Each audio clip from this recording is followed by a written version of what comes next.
Hello and welcome back to Tima Ballers Podcast. Glad to be back here, always enjoy it. So today we will be talking about Liverpool, the club I support, of course, and just a little bit of structuring first of all. The plan is that every week there will be a podcast about the Premier League, so about Premier League clubs, the big topics. But then once in a while, not in no specific time frame, but once a week, once in 2 weeks, once in a while, there will be episodes specifically about Liverpool because I do want to make those Premier League episodes, the regular ones, I want to make them fair. I talk about all the clubs, we talk about a variety of topics there. So these episodes about Liverpool will be specifically about Liverpool. So of course, let's get right into it. Obviously, the big topic, the transfer window. We've got a week left till it closes. And of course, we ask the question, who have you signed? Come on, surely signings, new title challenge, and yes, Liverpool are the only club in the European top 5 leagues not to make a single signing. Yet, obviously we are in talks over Georgi Mamardashvili, which obviously is our first topic today. So we are closing in to the signing of Georgi Mamardashvili, the Georgian international from Valencia, for apparently a deal worth up to £29.9 million. So it's 25.6 million upfront plus 4.3 million in add-ons. So this it's likely that what will happen is we'll sign him, he'll stay for a loan at Valencia, and then we will properly introduce him to Liverpool in 2025. Now, my thoughts on this are this signing does not do anything for next season. Like it literally by definition does not. This is a signing for 2025. So I don't see a reason why this is meant to improve our prospects for next season. And actually, I think there are way bigger priorities than goalkeeper. And actually, this signing probably makes me question more things. Because why are we getting Mamardashvili when we have Alisson? Well, obviously, my opinion is Alisson, the best keeper in the world. I think he's the best keeper in the world. And I want him to stay longer. I want him to go extend his contract and stay even longer. But the question is, could this signing of Mamardashvili signal that we are looking for an Alisson replacement? Is this a long-term signing? Are we seeing a future visionary appointment to get this kind of new fantastic keeper in? Perhaps, and I think there's nothing wrong with getting backup, but equally, Alisson must remain the priority that is not subject to any debate whatsoever. So this, of course, the signing is maybe a good signing for the long term. The price seems to be quite reasonable as well, but as I said, it's for 2025. So obviously, let's now move on to the outgoings because we haven't signed anybody. I've got nothing to tell you about who is coming in. In fact, we've got no idea who is coming in at all. We obviously know the whole saga about Martin Zubimendi, about how we apparently got the green light. Apparently, he gave his word to Richard Hughes that he'll join Liverpool. We were talking about the £51 million release clause. We were apparently very, very close to signing him. It was very close, but then he changed his mind. Clearly, he was convinced by Real Sociedad to stay, which obviously the actual desire to stay at Real Sociedad is very honourable. He wants to play for his boyhood club. It's his dream to play there. You know, he loves the city, I guess. I respect that. I don't like the way he lied to us, frankly. He just changed his mind, which I think is quite disrespectful to a club of the stature of Liverpool. You don't give your word and then say, actually, you know what, I'll stay at Sociedad. But this is now in the past. Let's obviously talk about what we're doing now and in the future. Apparently, we're obviously very strange reports. First, Ademola Lookman, we're talking about Lookman. Then somebody said about Kvicha Kvaratskhelia. Nobody knows. Reality is, there's no point in trying to understand who we're going to try to sign because there is literally no proper reliable news on who we're signing. The only one we know is Georgi Mamardashvili. Now, in terms of outgoings, so first of all, the first big sale was Fabio Carvalho. So he's gone now to Brentford for a deal. £22.5 million plus a further £5 million in add-ons. And we also get a 17.5% release clause. Sorry, no release clause. Sorry, sell-on clause. That's sell-on clause. There we go. So, not bad. £27.5 million total package. Again, we signed it for £5 million. And now we're selling him for, well, more than quadruple. We also have to pay a 20% fee to Fulham.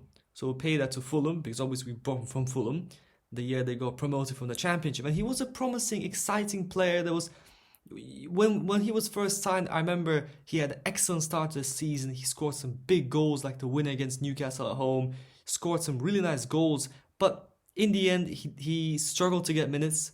The loan spells, obviously, he does want to keep on playing regularly, and I understand how he feels. And that's exactly what he said in his interview, that he wanted to have game time. He didn't want to sit on the bench. He apparently, his dream was to play for Liverpool, but look, I completely understand how he feels like it will be very, very difficult for him to get any minutes because off the left, we've got Diaz and Gakpo, so he's third choice. As number 10, attacking midfielder, we've got Harvey Elliott and Dominic Szoboszlai, two exceptional talents, phenomenal players. So again, I feel sorry for Carvalho. He had an excellent preseason, scored two fantastic goals. I was very impressed. I thought he was good squad depth, but he's equally a young, promising 21-year-old talent who needs to be getting regular game time. And look, I wish him all the best. I wish he has a fantastic career. I wish him all the best. I don't want to wish him to be a flop. No, not at all. I think that's toxic behavior. I wish him all the best. He's a good guy, and I wish him all the best in his future adventures. Now, obviously, first things first, some fans, Liverpool fans, have been disappointed with this. They've been saying that, why are we moving on this talent? Why are we doing this? But the answer is, look, we've gained a profit. We've a proper amount of profit, right? Even if we take into account the 20% we got paid to Fulham, we're still going to be basically earning around £20 million from this guy. 15 to 20 million pounds net profit we're going to take from this deal. It's not bad. It's not bad at all. And we have to be realistic that he isn't really a top class talent yet. It's not like he's really a vital part of the squad. He played 0 minutes for us last season. And I would probably say that next season, if he were to stay, he will play very, very limited minutes. And yet, here we go. £27.5 million we can get. That is a very, very, very, very good sale. I think it's a good price. I did not expect this. I honestly did not expect us to sell him for such a high fee.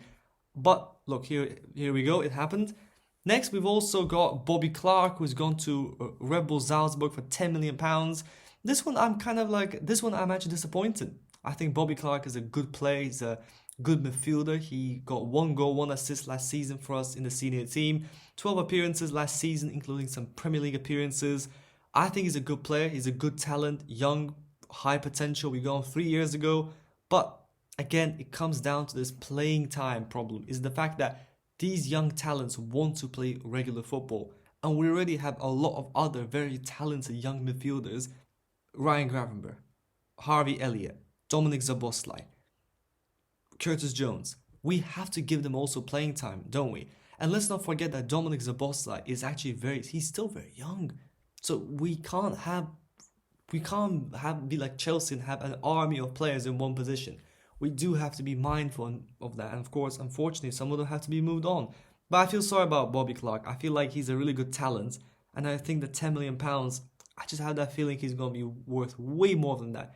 Very promising player. I was very impressed in his performance in the League Cup final and in other games. I think he's good. He's just agile. His passing is good. He's a clever player. So yeah, it's a pity he left. But also the other outgoing is Sepp van den Berg, who has now moved on to also Brentford.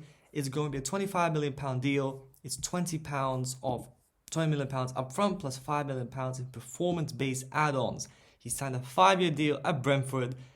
He's a good player, Sepp van den Berg. I like his performances in the preseason. I think he had some good performances. We signed him for £4.4 million in 2019 from the Eredivisie side PEC Zwolle. He's made only 4 senior appearances for the club. A lot of loan appearances obviously for other clubs. He went to Mainz. So this is the thing, right? Sepp van den Berg was viewed by other Liverpool fans as our 5th choice backup centre-back, because any top team does need to have, I would say, probably 4 or 5 centre-backs, because you need rotation. We've got the Champions League, the Cups, and of course injuries. We know that Kanate is quite injury prone. Joe Gomez has had injury problems in the past. Jiro Quansah is still quite young. Van Dijk needs to be rotated. Obviously, he's now 33. We have to be careful. We can't just tell him to play 50 games a season. So Sepp van den Berg was this kind of 5th backup. But naturally, he has chosen to move on. Again, game time. He does want to play more. And I understand this. It's a player who we wanted to sell. We wanted £20 million for him. We got that, even more. I think it is a very, very good sale. We've got a good amount of money for him. And yeah, I think we do need a centre-back, of course. We do need 5 now. And Joe Gomez might be leaving. It's a question mark. He was left out of the squad from the Ipswich game. Apparently, he also wasn't quite ready from training yet, as revealed by Arne Slot in his press conference. But hopefully Joe Gomez stays. We'll have 4 centre-backs in Gomez, Quansah, Kanati, Van Dijk. We probably would need one more centre-back just to offer the cover. We obviously know that Gomez does play at right back and left back. He's an incredibly versatile player. So I think Vandenberg is not a particular problem that he's leaving. I think it's a good deal. But overall, very impressive. We have got all these funds from the sale of Clark, Carvalho and Vandenberg. We also got some money from the transfer of Dominic Solanke because we had another sell-on clause there. So not bad. We have quite a decent amount of money we've racked up already this transfer window. I think it's more than 50 million pounds. More than 50 million pounds we have already gotten so far, which is not bad. I hope we use this in future signings, but the problem is, unfortunately, we have not made any signings. Now, this is the part of the video where things get a little bit, where I get a little bit angry, all right? Because we have not made any signings. And what do we hear? We've heard from Liverpool, according to many reports, that we wanted an attacker, a midfielder, and a defender, right? So far, what we've heard from what have we heard from Liverpool, from the media, from people around Liverpool? We have heard the typical justifications. How do you justify this? How can you be the only team in the top 5 European leagues and not make a signing? It's crazy. It's baffling. How on earth are we going to do this? We obviously know that last season we fell away towards the end, which obviously reveals that we probably do need additions. In attack, I think we needed more options. We've got 5 fantastic attackers, but reality is any elite team probably needs more than 5 because we need the rotation. We know Jota gets injured, so we have to ensure we got a rotational system there.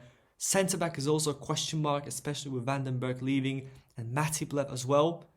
And then midfield, obviously defensive midfielder. We don't really have a proper number 6 holding midfielder. Ryan Gravenberch had a fantastic second half against Ipswich Town, but obviously the question is, do we need a DM? And that's a big question mark. So going to the transfer window, those were the priorities: an attacker, a midfielder, and a defender, a centre-back. So what have we heard? We've heard excuses. We've heard justifications. So the first one is Arne Slot needed time to assess his squad.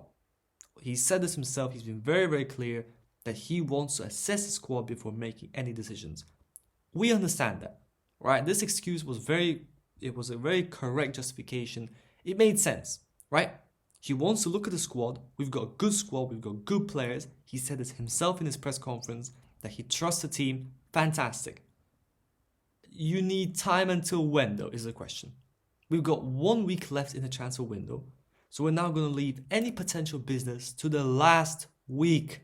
That is not a very smart way to do business. There's a reason why all proper recruitment strategies involve trying to get your players in, preferably early, because when things go very, very late, transfer fees can become excessive. You start rushing, you start panicking, and also if clubs know that you need a player, they will try to raise the fee because they know that you are desperate. So this is not a very smart strategy, not to mention that we simply might not have the time to make these signings. We'll go into a season with the typical, we'll do it next time, we'll leave it for the future. And obviously we know what that means. Last season, we went for Caicedo, we went for Lavia, that didn't work out. We went for Endo, saying, it's alright, we'll sign number 6 in the future.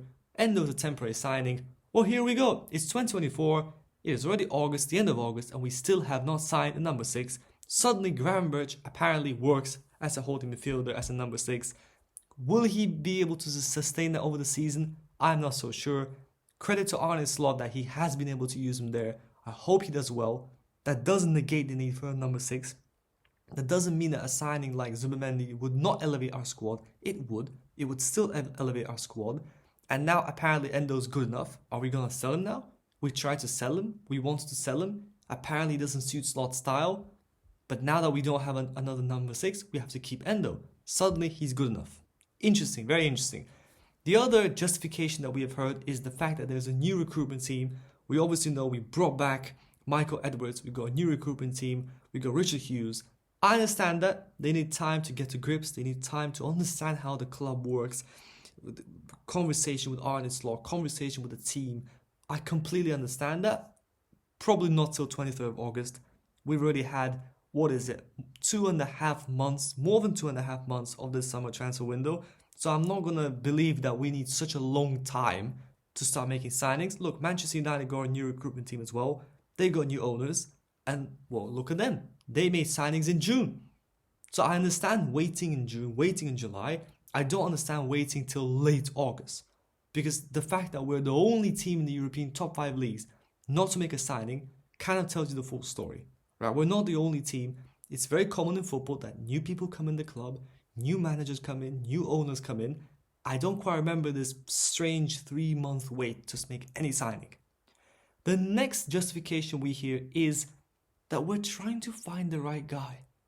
We have to get the right player. No, we can't get Andre, he's not good enough. We didn't go for Manu Kone, he's not good enough. We didn't go for Gonzalo Inacio because he's not the right guy. We didn't go for Mark Gray because he's not the right profile. He doesn't win enough aerial duels. That's all fantastic. We're trying to be diligent. We're using statistics. We're using proper scouting to find the right guy. 100% agree with that. You should never just make signings for the sake of signings. Chelsea's strategy is strange and it doesn't work. We know that signing a player for the sake of making a signing is wasting money. And that's not something which you should ever do. However, this is becoming a bit ridiculous. Since when have we been trying to sign number 6? Since when have we been trying to sign a defensive midfielder? Since 2022.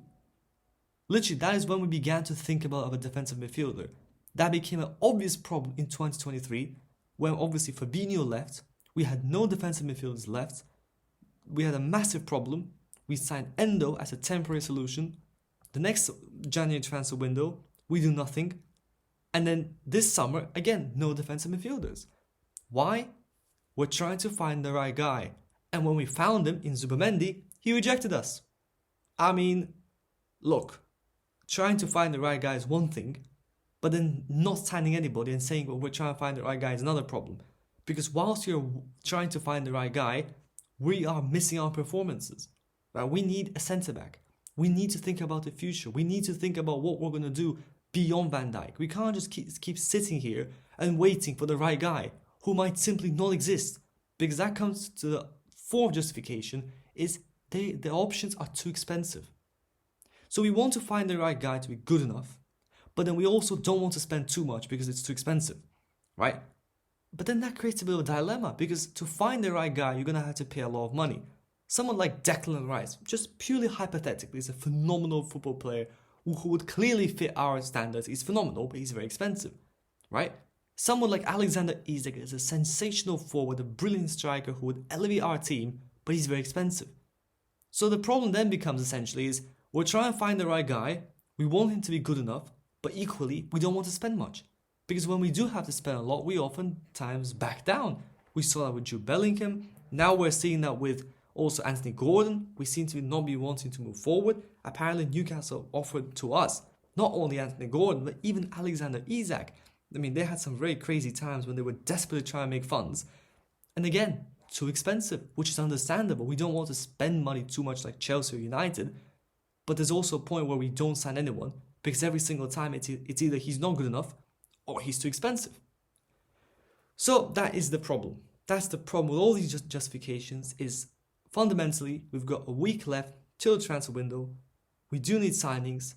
Going into the season, every single Liverpool fan would tell you we need signings. We know that we need an attacker. We know that 5 attackers is fantastic, but we know that Jota is very injury prone. We know that we spent most of the season with 3 attackers fit. The vast majority of games last season, we did not have all 5 attackers fit.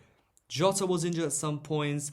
Gakpo had a few minor injuries. Salah was out for quite a long time. Nunez was inconsistent and also injured sometimes. But the problem is we do need more options. We do need a clinical striker, which is my opinion. I think we need another striker, a clinical striker who is available and fits, who will be there. Him and Jota, 2 brilliant attackers as number 9, will have Gakpo and Diaz off the left, and then Salah with Elliott and Zoboslai back him up. That's my vision for a title-winning Liverpool attack. And obviously, We need to talk, as I mentioned, centre-back, more options backing up. So, really, what we see is we have spent nothing. We are getting a keeper who we don't need right now. We are being told to wait. Liverpool fans are saying be patient, but it is already 23rd of August. And I guess this also comes down partly to our overall transfer strategy. Because obviously, we have been brilliant at recruitment. We have signed some phenomenal players like Salah, Firmino, Mane. We've signed phenomenal players for very, very good fees. But there is a problem that I'd like to highlight, right? And the issue is a lot of fans don't think this is a problem. A lot of Liverpool fans will tell you this is fantastic. And it is. We spend little, right? We are very, very, very smart with spending. And that is fantastic. It's not a problem. Where the problem comes in is that I think we don't spend enough. Because obviously, to keep our team to a title-winning level, we need to spend. We need to replace players who left. We've had some phenomenal top talents leave, like Gini Wijnaldum, like Fabinho, like Thiago, like Firmino, like Mane. These players need to be replaced. We do need to spend. We do need to sign them. And the current market conditions mean that signings are becoming more and more and more expensive. So just a few stats I'd like to throw out there. Now, I'm not going to go down a typical ridiculous spend argument and saying that more spend means success. That is not true. More spend does not mean more success. What is success is good recruitment, good managerial ability, and good players. That is what is success. But you do need to spend to be successful, right? We live in an era where you do need to put the right spend into the team. We did that ourselves when Klopp came in. We spent a lot of money in those first years. We did bring the right players in. We were very, very smart by selling players at the right time, by then buying the right players for the right amount of money. But just a few stats I'd like to throw out there, right? Last 2 years, in terms of spend, in the top 6, Liverpool ranked last at 301.9 million. Man City were around 400 million, Arsenal 415, Spurs 450, Man United 500 million, and then Chelsea were over 1 billion. You see the problem, right? We are spending quite a lot less. Now let's talk about net spend. And this is not just the last 2 years. If we were to look at since Jurgen Klopp's appointment at Liverpool, we have had the lowest net spend among the top 6 by quite some margin. Tottenham are at 570, Arsenal at 700, Chelsea and Man United both at 1 billion, Chelsea are now over 1 billion, Manchester City at 630 million, and Liverpool are at 346 million. Now, of course, phenomenal. We won the Premier League, we won the Champions League, phenomenal successes. But how exactly are we meant to keep this up? How are we meant to keep going if we're spending a lot less than our rivals? Our rivals are getting stronger and stronger and stronger and stronger, right? We've had Klopp, who has carried us for many years. He has turned average players into world-class superstars. He turned good players into the best players in the world, right? But times are changing, right? Arsenal have already finished above us 2 seasons in a row. They spent a lot of money. They brought a lot of players in. We have spent, since Klopp's appointment, in terms of net spend, half of what Arsenal spent.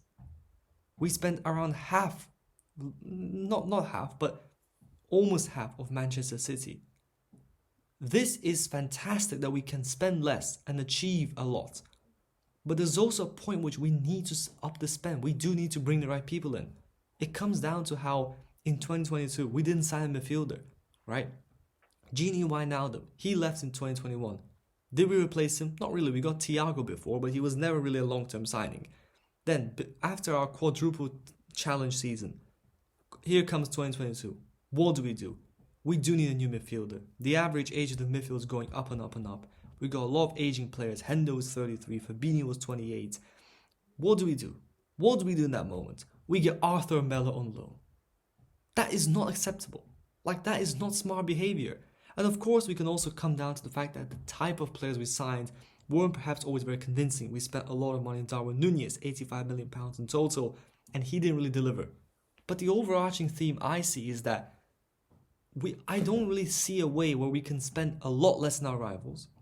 When we no longer have Jurgen Klopp, we no longer really have the best squad. So how are we meant to now overtake Arsenal, Man City if we're spending less. Because we have to admit that we don't have Jurgen Klopp. I have full faith in Arne Slot. But that also means we have to back Arne Slot. I'm not going to sit here and believe that Arne Slot can walk in the door, make no signings, and make us a title-winning team. Any new manager needs investment. Any new manager needs spend. Any new manager needs to sign the right players. I'm not going to buy into this theory that Arne Slot is perfectly happy with the squad, that he doesn't need anybody, and that it's all fine, we can leave it how it is. Of course not. We need to make elite signings. We need to make proper signings. We need to elevate our attack. We need to get a holding midfielder. We need to elevate our defense. We need to think about the future long-term replacement for Robertson at left back. There are things to talk about. There are things to discuss. So therefore, I'm not going to sit here and say spend is that important. I'm not going to sit here and say that spend is success. But we do need to back our manager. We do need to put the spend. We do need to sign a holding midfielder. We do need to think about left back, about striker, about centre back, about DM, about right winger. We need to think about these things. So therefore, that is exactly what I think we need to think about. And a lot of Liverpool fans defend FSG. I've talked to many Liverpool fans who say that actually, we couldn't spend more, it didn't make sense, spend is not success, which is all correct. But they're just trying to justify every single action of FSG. They're trying to paint FSG as a perfect people who've done everything brilliantly, and they're trying to find an excuse for every single footballing decision we've made, which I think is not correct. I'm ready to stand out here and say, okay, you know what? We should have signed a midfielder in 2022. We messed up. That was a wrong decision. We should have probably signed a more exciting attacker when we had the chance in 2022, in 2023, in 2021. We should have probably thought about centre-back more. And therefore, that is fine. I'm ready to accept that we make things wrong. And then on the other spectrum, you've got people who say FSG out. But then look, you can say FSG out if you're not happy with the owners. My question is, who is instead? Right? Who is going to replace FSG? Do you know? Do I know? Liverpool were put up for sale by FSG the season before. What happened? Nothing happened. It's not that easy to get the club sold, and who will be the new owners? Look at what Todd Boehly did with Chelsea. It is very, very, very, very risky. Right? We don't know what to wish for. We might be like, FSG out, we want more spend. And then we get spent, and then we get Chelsea, V2. We don't want that. I also don't want Saudi owners. I don't want a bunch of billions of oil money come in, because then what makes us different from Manchester City? I want to preserve the Liverpool identity, the Liverpool culture, the Liverpool legacy and history and who we are. So therefore, I think there's a logical middle between, from one hand, admitting failures, admitting mistakes, admitting that we do need to kind of spend now, we do need to make signings, right? But also not going to a point where we're like always defending Liverpool, always defending FSG, which is wrong. We must accept mistakes, but equally not going to the point where we're just shouting FSG out without any kind of logical plan. Because if we were to sell Liverpool right now, that would probably stall our transfer business even more. It would make even less spend in the short term. That would cause obvious instability at the club. Any club sale is going to cause instability, which would most likely hamper our title ambitions. So therefore, that option is a very, very, very, very difficult question, which should not be treated as FSG out, get them out, come on, American investors, they don't care anymore. No. We have to be logical, right? We can admit that they spent not enough probably recently.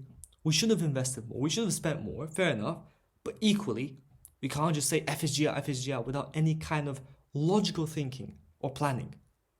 So therefore, my conclusion on all this is there's a logical middle.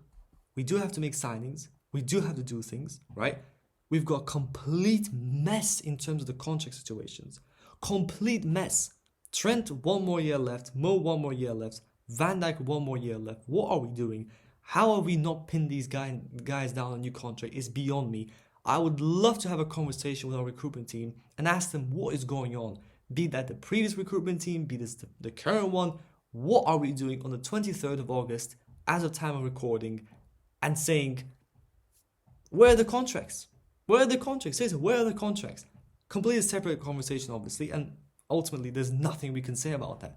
How are we meant to understand what Liverpool were doing with the contract negotiations? We don't know. We have got no idea what's happening. When Van Dijk was asked about it, he said no new information. Trent said nothing. So as it stands, they're all leaving on a free, which would be a disaster. But of course, I hope we will make steps towards it. I think the club would be complete idiots to not do anything about it. And I would also definitely oppose letting Salah go on a free, because he's a very, very valuable player. He's a very, very talented player. And letting players go on a free is something we've really liked to do recently. A lot of players leaving on a free, which is not wise, because obviously you get no transfer fees. It's a free transfer. So not entirely the smartest business, especially since we were offered £150 million last summer. We were offered £150 million last summer. We kept him, let him go on a free. Questionable. But look, optimistic for the season. Looking forward to a Brentford game. This was an interesting episode to look at the present transfer strategy, the overall picture, the broader picture. We've talked about the big topics. And of course, you'll never walk alone. And I'm sure there'll be a great season ahead. More Liverpool episodes in the future. Catch you there.